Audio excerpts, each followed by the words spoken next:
네, 안녕하세요. 세일TV 김주현 세무사입니다. 제 기존 영상을 보시면 캐디님들이 세금에 관련해서 얼마나 많이 관심이 있으신지 질문도 많이 올려주시고 하고 있으신데, 오늘은 실제 현업으로 캐디 업무를 하시는 분을 모시고 과연 캐디 세금에 대한 부분이 어떤 부분을 좀 주의해야 되고 어떻게 확인을 해야 되는지에 대해서 알아보는 시간을 준비했습니다.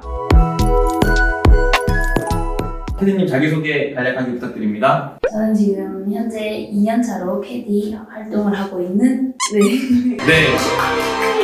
저도 실제 캐디님들을 대상으로 이렇게 강의를 진행해봤지만 한 분을 단독으로 이렇게 모시고 이렇게 진행을 하는 게 처음이라 현업에서 어떤 고민이 있는 이야기가 나올지 굉장히 설레고요. 오늘 굉장히 기대가 되는 시간입니다. 캐디님, 캐디 업무는 어떻게 시작하게 되셨나요? 저는 일단 대학교 졸업하고 돈 많이 벌고 싶어서 캐디를 찾아보는 와중에 업체를 하나 발견해서 거기를 통해서 배우고 드라이빙 캐디를 한 다음에 현직 하우스 캐디로 들어가게 됐어요.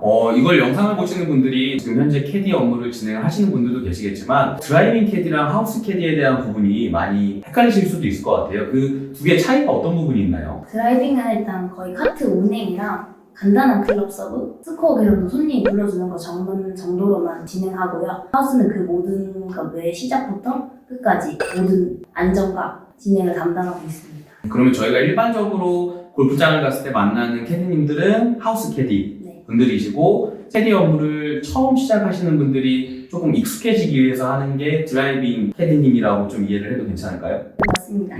그러면은 드라이빙 캐디님으로 업무를 하시는 거랑 하우스 캐디님으로 업무를 하시는 게 업무량이 차이가 있다 보니까 혹시 좀 실례될 수도 있지만 캐디피 드리는 게 좀 금액도 차이가 있나요? 금액 차이가 저는 드라이빙 때 9만 원을 받고 시작했고요. 하우스 들어가서는 14만 원을 받고 했습니다. 기존에 이제 저한테 처음 이제 질문을 주셨을 때 제가 조금 놀랬었어요. 캐디님께서 스스로 세금에 대한 고민이 있으셔서 홈택스를 들어가서 확인을 해보셨다라고 하셨는데, 그 이야기를 한번 좀 자세히 해주실 수 있나요? 이거는 친구를 통해서 저번에 일했던 게 이번 5월에 세금으로 다 잡힌다 이런 얘기가 소문이 돌았었어요. 그랬는데 그래서 제가 이제 다음 카페에 되게 유명한 그게 있는데 거기에 물어봤죠. 복지 이음에 뭐 이렇게 들어가다 보면 이렇게 내역이 뜬다 이렇게 해가지고 제가 찾아봤는데 금액이 좀 다르게 올라가 있더라고요. 저는 근데 실제로 캐디님들한테 저도 강의를 하면서 아니면 만나 뵙고 복지임 사이트를 이용하라고 말씀 많이 드렸었는데, 실제 이용하셨다라고 하는 분은 처음 뵙는 것 같아요. 정말 너무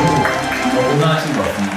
실행력이 너무 좋으신 것 같아요. 복지임 사이트를 이용해보셨다라고 말씀을 주셨는데 좀 어떠셨어요? 이 홈택스 사이트가 일반 국민들이 이용하기에는 조금 불편스러운 부분들이 조금씩은 있거든요. 보기 어려운 부분이 있어요. 만약 처음 접하시게 되면 아마 다 이것저것 눌러봐야지 알 수 있는 부분이어서 말들도 어렵고 내용이 있었으면 좋겠어요. 네, 제가 이 영상 말미에 그 가이드를 한번 좀 정리를 해드려보면 좋을 것 같네요. 아까 말씀 주신 것 중에 내가 실제로 지급받은 돈이랑 다르다라고 말씀을 주셨어요. 어떻게 조금 많이 달랐나요? 제가 교육기간 동안 드라이빙을 하면서 9만 원을 받고 일을 했는데 테스트를 거쳐서 12만 원으로 올랐었거든요. 근데 이제 그 금액이 다 14만 원 하우스 캐디 기준으로 올라가져 있었어요. 되게 당황스러워 죽겠네. 그 금액이 조금만 금액이 차이 나는 것도 아니고 큰 금액들이 차이가 나다 보니까 정말 일수가 쌓이면은 몇백만 원씩도 차이가 날 것 같은데, 그걸 보시고 그러면은 좀 어떻게 조치를 하셨나요? 맨 처음에는 여기저기 물어봤는데 다들 아는 부분이 없는 거예요. 혼자 고치기에는 잘못했다가 이제 어떻게 될지를 아예 모르니까 고민만 하고 찾아보기만 찾아봤어요, 인터넷에. 이전에 근무하셨던 골프장이라든지 아니면 그 교육업체 쪽에는 문의를 좀 해보셨을까요? 연락을 해봤는데 담당 세무사랑 연락을 하고 그냥 다시 연락을 저한테 주겠다 얘기만 듣고 딱히 해결된 게 없어요.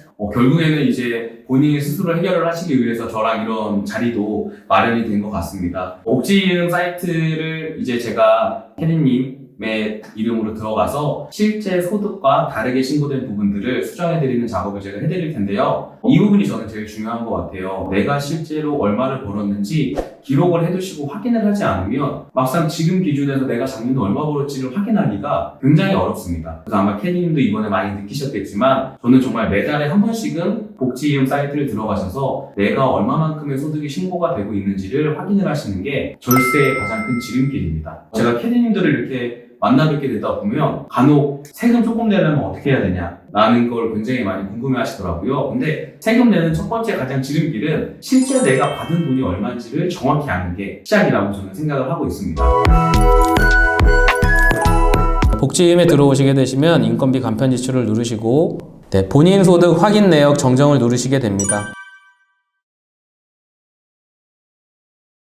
대출 내역 변경 신청을 누르시게 되시면 이런 화면이 뜨게 되고요. 여기서 실제 신고가 된 건 280만 원이었는데 이분께서 실제로 받으셨던 금액은 180만 원이었습니다. 여기서 변경된 용역 제공 대가를 180만 원으로 수정을 하시고 이제 본인의 핸드폰 번호와 그 다음에 신청 사유를 적으시면 되는데 간혹 신청 사유를 어떻게 적어야 될지 고민하시는 분들이 있습니다. 그러면 실제로 내가 지금 받은 금액이 180만 원이다 라고 그냥 적어주시면 됩니다. 왜냐면 이분 같은 경우에는 9만 원으로 일을 하셨는데 골프장에서 그 하우스 캐디 기준으로 일당 14만 원으로 그렇게 신고를 하다 보니까 실제 180만 원과 280만 원 이렇게 100만 원이라는 금액이 차이가 나게 되는 부분이셨습니다. 그래서 제가 이분 홈택스 아이디로 들어가서 이렇게 정확한 내가 받은 금액으로 수정 신고를 2022년 5월 거를 제가 수정 신고를 드렸고요. 네, 그러면 여기 보시면 180만 원으로 바뀐 거 보이시죠? 그 다음에 이제 6월 달 거 한번 같이 보겠습니다. 이분의 2022년 6월 달에는 이분이 실제로 12만 원 받는 캐디로 근무를 하셨는데 6월 달도 또한 이 골프장에서 14만 원을 받는 캐디님으로 신고를 하셨더라고요. 그래서 실제 260만 원에서 228만 원으로 네, 수정을 해드렸습니다. 결국 저희가 세금을 절세할 수 있는 방법은 첫 번째는 내가 실제로 받은 금액이 명확히 국세청에 소득금액으로 신고가 되어 있냐 없냐가 시작점이거든요. 지금 이 영상을 보시는 캐디님들께서도 본인의 소득이 이렇게 적정하게 내가 받은 금액 그대로 신고가 되어 있는지를 꼭 확인을 해보셨으면 좋겠어요. 실제 그렇게 차이나는 금액이 몇백만 원입니다. 그 몇백만 원은 여러분들의 세금에 정말 몇십만 원까지도 영향을 미칠 수 있는 부분이기 때문에 꼭 복지이음 사이트를 통해서 2022년도 소득 금액을 확인을 하시길 바라고, 소득 금액을 확인을 하시고 사실과 다른 부분이 있다라고 하면 지금 이 영상에서 보시는 것과 같이 꼭 수정을 하시길 바라겠습니다. 혹시 이렇게 저랑 함께 소득 금액을 수정하는 것들을 같이 해보셨는데요. 혹시 추가적으로 궁금하신 부분 있으신가요? 아까 말씀하셨던 것처럼 세금을 줄일 수 있는 방법 이거에 대해서 좀 자세히 알고 싶어요. 큰 틀에서 제가 좀 설명을 드려보면 캐디님들이 실제 업무에 사용하고 있는 비용이 무엇인지를 가장 먼저 확인하는 게 중요합니다. 그게 첫 번째는 캐디님들이 출퇴근하시는 분들도 있으시니까 차량에 대한 비용이 있을 수 있겠고요. 두 번째는 뭐 의복이라든지 신발이라든지 이러한 부분들이 골프장에서 지급이 되는 부분도 있지만 개인적으로 또 구매를 하셔야 되는 부분들이 있을 거라고 저는 생각을 하고 있습니다. 세 번째는 실제 골퍼분들에 제공하는 저희가 뭐 버디라거나 홀인원 하는 이러한 비품들 같은 것도 구입을 하실 때 많이들 현금으로 그냥 구입을 하시더라고요. 이러한 부분들도 꼭 현금 영수증이나 신용카드를 이용을 하셔서 증빙을 남겨놓으시는 게 중요합니다. 네 번째로는 정말 좀 가지각색이신 것 같아요. 내가 캐디 업무를 하기 위해서 다른 골프장도 방문을 해봐서 캐디님들이 어떻게 업무를 하는지도 확인을 해보시는 분들도 계시고, 또 간혹 어떤 분들은 내가 좀 고객분들한테 드리는 선물도 다르게 구성을 하시는 분들도 있는데, 결국 이 중에서 저희가 가장 중요하게 생각을 하셔야 하는 건 내가 쓰는 돈은 증빙을 꼭 남겨놓으셔야 돼요. 그게 신용카드가 될 수도 있고요, 현금영수증 발행을 하시는 부분이 될 수도 있는데, 이 두 가지가 없다면 이제 내년 5월에 세금 신고를 할 때 저희가 세금 신고할 거리가 없습니다. 결과적으로는 신용카드를 사용한 금액들을 기반으로 세금 신고를 할 때 비용으로 처리가 가능한 것이기 때문에 비용을 쓰실 때는 꼭 이 현금이 아니라 신용카드나 현금영수증 발행을 하시는 게 아마 절세의 가장 큰 지름길이라고 저는 생각을 하고 있습니다. 그리고 많은 분들이 노란우산공제라든지 아니면은 IRP 계좌라든지 이러한 부분들도 염두에 두고 계시는데요. 이 두 가지 금융상품도 활용을 하시게 된다라고 하면 굉장히 세금적으로도 장점이 있습니다. 큰 틀에서 말씀드리면 캐디님들의 업무가 특수고용 형태의 근로를 제공하시는 분들이기 때문에 퇴직금이 따로 없어요. 그러면 우리들 스스로가 우리의 퇴직금을 준비를 하셔야 되거든요. 그러한 부분을 준비를 할 수 있는 게 노란우산공제라든지 아니면 IRP 계좌라고 생각을 합니다. 또 절세까지 가져갈 수 있기 때문에 이 부분은 5년 후에 우리를 위한 상품이에요. 그러니까 꼭 잊지 마시고 가입을 하셔서 본인의 5년도도 대비하시고 그 다음에 매년 절세도 챙기시는 금융상품을 꼭 확인해 보시길 바라겠습니다.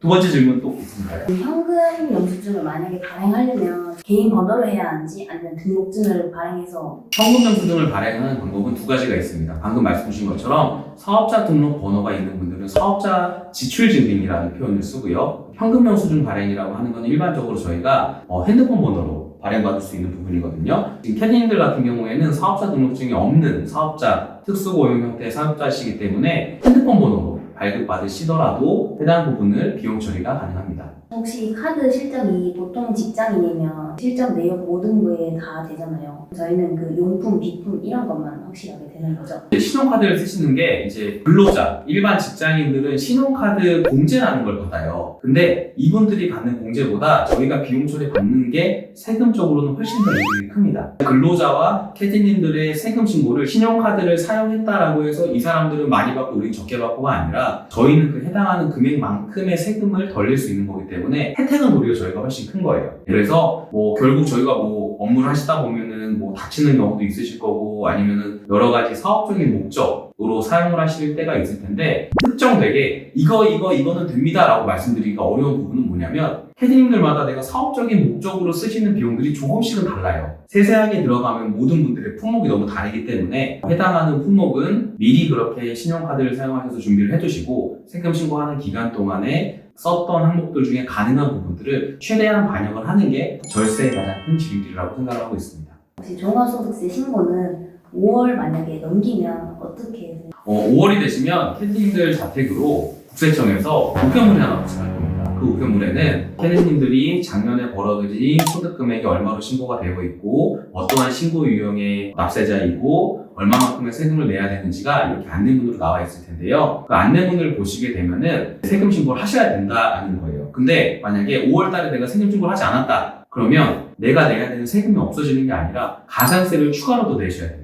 이게 세금이라는 건 신고의 개념과 납부의 개념 두 가지를 다르게 보셔야 돼요. 신고를 하고 납부를 안 하면 납부를 안 한 거에 대한 가산세만 내거든요. 근데 신고를 안 하면 신고를 안 하고 납부를 안 한 것까지 가산세를 이중으로 내기 때문에 세금 많이 내시게 될 겁니다. 그래서 내가 세금을 못 내더라도 신고를 하시는 게 굉장히 중요해요. 그 신고 기간을 놓치시게 되면 가산세가 굉장히 큽니다. 그렇기 때문에 이 영상을 보시는 캐디님들께서는 꼭 신고 기간을 지켜주셔야 됩니다. 그게 절세의 첫 번째예요. 내가 낼 돈을 안 낼 수 있는 것도 절세입니다. 그런 거 있잖아요. 저희가 합리적인 소비를 하려면 어떻게 해야 돼요? 라고 하면은 그냥 안 쓰면 돼요. 네. 근데 이렇게 신고하는 것만으로도 저희가 가산세 부담에서 벗어날 수 있다라고 하는 건 결국에는 신고는 꼭 하셔야 된다라고 하는 거죠. 그래서 신고는 잊지 마시고 5월 31일까지 꼭 진행해 주시길 바라겠습니다.